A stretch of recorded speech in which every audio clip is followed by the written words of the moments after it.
Middlesex set new club record total of 676. Even the most ardent of Sussex fans would have had to have appreciated the first day. Their side had been put to the sword thanks to a new record Middlesex opening partnership of 376 between Sam Robson and Mark Stoneman. A dominant first day handed the visitors control, with the score 400 for 2. While Stoneman had fallen for 174 late on day 1, Robson had remained, and the day started well for him. Up to 200 runs with a single off Crocombe, scored at a fair rate too, only 305 deliveries needed. Robson was making the most of his time in the middle, ploughing on alongside Robbie White for a 50-run partnership, and then taking the score past 450. A straight 6 off Hunt took Robson to the cusp of 250. The mark then reached as he bludgeoned Rawlins for his 30th 4 of an excellent innings. It would be over on 253, a 356 ball stay at the crease at an end when he skied one off Carson and had to trudge off, Sussex happy to see the back of him. And they found some momentum with the wicket, Holden out a few balls later, well held by Brown close in. White and Anderson steered their side past 500 and put on a bit of a show. Carson disappearing for 6 before the break, the visitors heading into lunch at 518 for 4. It was Robbie White's turn to lift the bat after the break, backing up his maiden 100 last week with a 50 here in Hove. And the 5th wicket pair was also worth 50.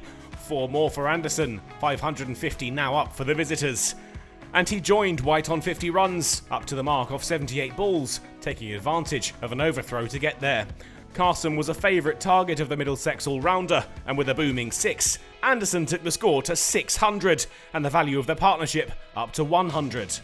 When White slapped Rawlins for 2, there was another moment of history. Middlesex up to 643, their highest ever total, beating a record that had stood for 98 years. And Robbie White had another moment to remember. Back-to-back 100 sealed when he drove off the back foot to the boundary, the mark reached off 187 balls. Anderson, though, wouldn't be able to emulate his partner, out for 88. Rawlins with the wicket, and tee taken, the score an astounding 673 for 5.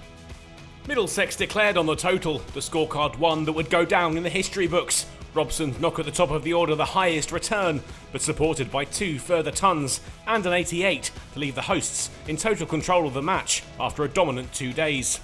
But that all counted for little. If Sussex even came close to replicating that feat, Haynes and Orr had them firing on all cylinders early, up to 50 runs, with little to worry them. The Sussex captain was leading the charge, not shy in taking on the Middlesex bowlers, and it took him to a breezy 50, reached off 58 deliveries. With Orr happy to hold up an end, the skipper kept going, determined not to let the 600-run spectre haunt his side's knock. And he took them to 100 before the day was done, scored of 171 balls. Sussex finished the day trailing by 573, but more importantly, with no damage inflicted, nothing in the wickets column. For all Middlesex's success with the bat, this track looks a bit of a road, and another youthful-looking home lineup could well fire their way to some personal milestones when they return on day 3.